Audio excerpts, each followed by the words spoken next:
Hello Matholics, welcome to Nivan math academy. I hope आप सभी बहुत अच्छे होंगे, आपकी स्टडी अच्छी चल रही होगी। अगर अब तक आपने अपने निवान मैथ अकेडमी चैनल को लाइक शेयर सब्सक्राइब नहीं किया है तो प्लीज लाइक शेयर सब्सक्राइब। और आज हम एक न्यू सब्जेक्ट स्टार्ट करने जा रहे हैं जिसका नाम है स्टैटिक्स, और ये बीए बीएससी सेकेंड ईयर में सेमेस्टर 3 का सब्जेक्ट है। बच्चों के लिए ये काफी टिपिकल हो जाता है क्योंकि ये फिजिक्स से रिलेटेड होता है, तो बच्चों के लिए थोड़ा सा हार्ड बन जाता है, बट हम इसको आसान बनाने की कोशिश करेंगे और कोशिश ये रहेगी कि आपको डीपली कंसेप्ट हम इसका दे सकें जिससे आपको ये क्रैमिंग करने की जरूरत ना पड़े। ओके, तो हम जब भी कोई सब्जेक्ट स्टार्ट करते हैं तो हम सबसे पहले उसका सिलेबस देखते हैं, ये चीजें देखते हैं कि यूनिवर्सिटी में जो हमारा एग्जाम होता है उसमें किस तरीके से क्वेश्चंस का मतलब पेपर का पैटर्न क्या है, उसी बेस पे हम इसको करते हैं। ओके, अगर हम बात करें ये वाले हमारे इसमें टोटल जो है वो 12 चैप्टर है। अगर मैं स्टैटिक्स में बात करूं तो मेरे पास इसमें 12 चैप्टर्स हैं, ठीक है। तो उनको सेक्शन में डिवाइड किया गया है। अगर मैं बात करूं तो this is the section number first, ये जो है मेरे पास सेक्शन नंबर फर्स्ट है, सेक्शन नंबर फर्स्ट। इन 12 चैप्टर में से 4 चैप्टर्स को मिलाकर सेक्शन नंबर फर्स्ट बनाया गया है। पहला जो चैप्टर है वो forces acting at A point, parallel forces, moments and couples, ठीक है, ये 4 चैप्टर्स को। अब बात आती है जब हमने आपका एग्जाम के जो पेपर है उनको जब हमने एनालाइज किया तो उसमें हमने देखा कि हमारे पास जो इसमें जो क्वेश्चंस आते हैं वो कुछ इस तरीके से आते हैं कि पहले कलर चेंज कर लेते हैं, पहले 2 चैप्टर से एक क्वेश्चन बनता है और इन दोनों चैप्टर से एक क्वेश्चन बनता है। बात समझ आई?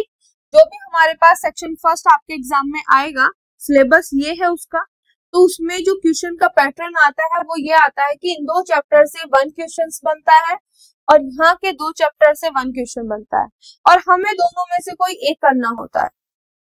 क्लियर? ठीक है, तो हम क्या करेंगे, पहले इन दोनों चैप्टर्स को हम कंप्लीट करेंगे।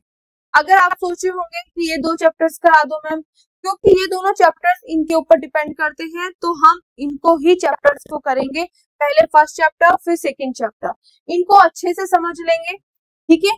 फिर अगर हमारे पास टाइम रिमेनिंग रहता है तब हम इन वाले चैप्टर्स को करेंगे। क्लियर? बात समझ आ गई? तो फर्स्ट सेक्शन में आपको सिर्फ ये 2 चैप्टर करने हैं, 4 चैप्टर है, 4 चैप्टर में से आपको सिर्फ 2 चैप्टर्स यहाँ पे करने, ओनली 2 चैप्टर्स, वो भी फर्स्ट के 2, ठीक है। ये दोनों छोटे छोटे चैप्टर्स हैं तो इनको हम बाद में देखेंगे। इसके बाद अगर मैं बात करूं section number second, section number second, तो सेकंड का सिलेबस जो है वो ये है, इन 3 चैप्टर्स को कंबाइन करके सेक्शन सेकंड बनाया गया है, ठीक है। तो इसमें भी अगर मैं बात करूं तो शुरू के 2 चैप्टर से, शुरू के 2 चैप्टर से अगर मैं इनकी बात करूं, शुरू के 2 चैप्टर से मेरे पास क्या हो जाता है यहाँ पे, इन 2 चैप्टर से, इन 2 चैप्टर से एक क्वेश्चन आ जाता है और इससे अलग आता है।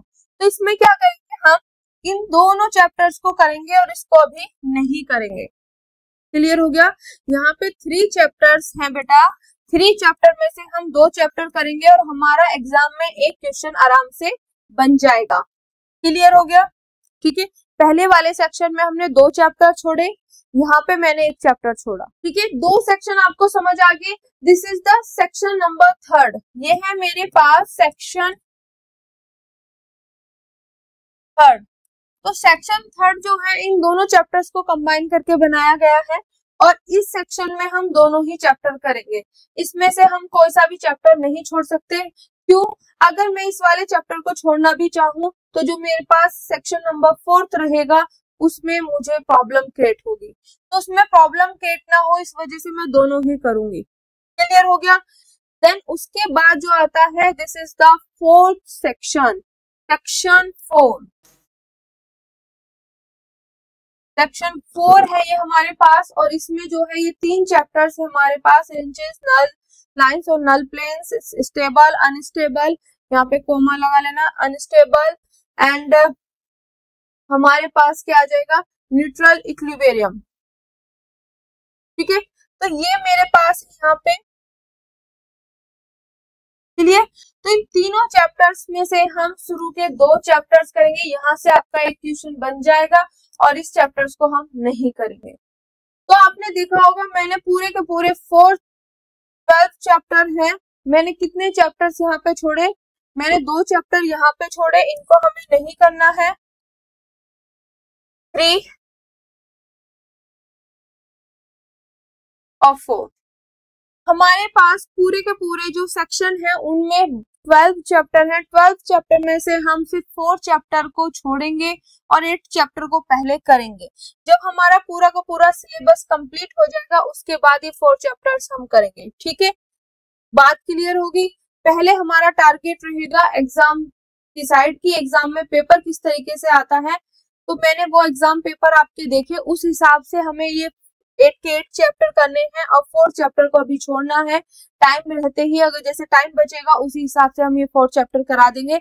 अगर कोई भी बच्चा है जिसके पास वो मतलब स्टडी जो है कुछ टाइम पहले ही कर रहा है तो वो 8 चैप्टर को ही पहले प्रिपेयर करे, उसके बाद इन 4 चैप्टर को देखे। और जिन बच्चों के पास टाइम रहता है वो शुरू से ही तैयारी कर रहे हैं तो वो पूरे के पूरे 12 चैप्टर करके जाए, क्योंकि नॉलेज बहुत जरूरी होती है। ठीक है, क्लियर।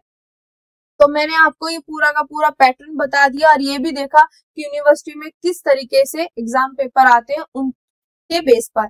अगर आपको एग्जाम पेपर नहीं मिल पा रहे तो आप हमारे टेलीग्राम ग्रुप पे हमसे जुड़ सकते हैं। वहां पे बीएससी के सभी सब्जेक्ट्स के क्वेश्चन पेपर वहां पे ऑलरेडी अपलोड है, तो आप वहां से जाके देख सकते हैं। अगर आपको कोई भी डाउट रहता है, कोई भी क्वेरीज होती है तो हमारे नंबर पर आप हमें कांटेक्ट कर सकते हैं, व्हाट्सएप ग्रुप पे हमें मैसेज कर सकते हैं, व्हाट्सएप ग्रुप ज्वाइन कर सकते हैं।